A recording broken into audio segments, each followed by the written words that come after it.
Hello everybody and welcome to a basement edition, as you can see the light, how exciting, of Jack Rieger Productions. Today I'm going to pick 3 games.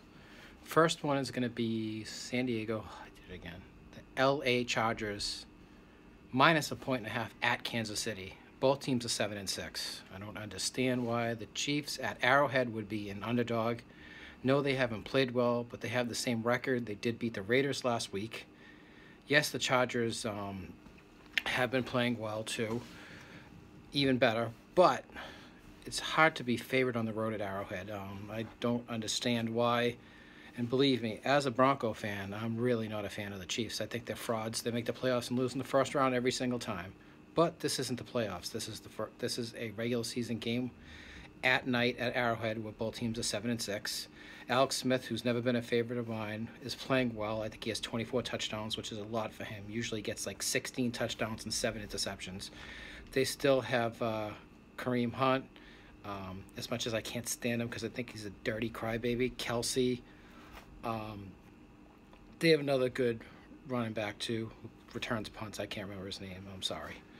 But I like their offense. Defensively, they're shaky.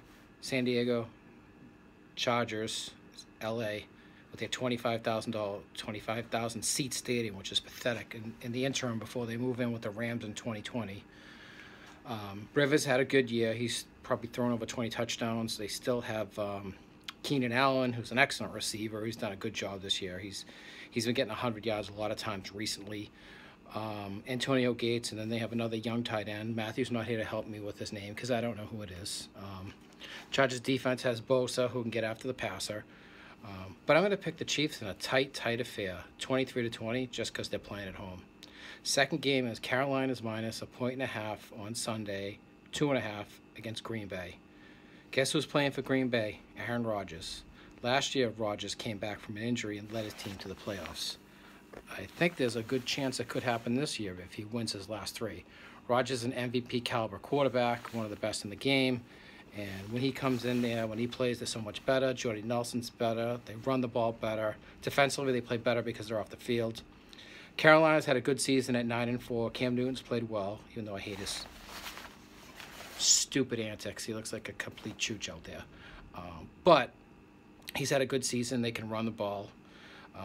He runs the ball well. He had a nice run last week against Minnesota. Very big play in the game.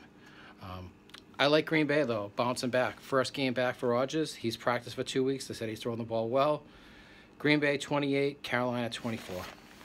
Last game, probably the game of the week. The New England Patriots are favored by 2.5 points at Pittsburgh.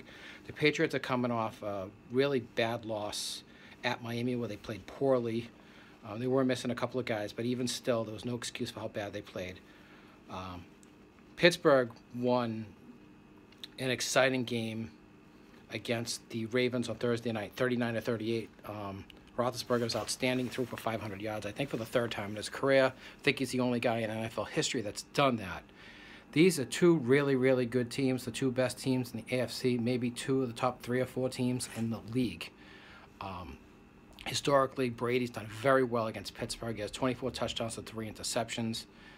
Roethlisberger's held his own, but he hasn't played as well because sometimes they've gone into Foxborough and struggled, like in the playoffs last year.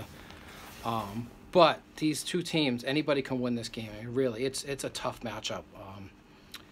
I'm going to go with history, though, and I'm going to pick the Patriots to win this game just because of Brady's pedigree and what he's done in the past, even though he had a bad game last week. This is not to slate Roethlisberger, Antonio Brown, Le'Veon Bell, because I think they're awesome. I really do. Both teams are great in this team, as opposed to this piece of trash team with 5 wins this year, even though they played good on Thursday night. The Patriots offensively, Gronk's coming back. Amendola playing. They'll do a good job. It'll come down to maybe the last team that has the ball. I mean, this game is that close. Evenly matched teams. Pittsburgh 11 wins, New England 10. I'm going by history, but if Pittsburgh wins, I wouldn't be shocked at all, really. But I'm picking the Patriots. I'm going by what my gut tells me.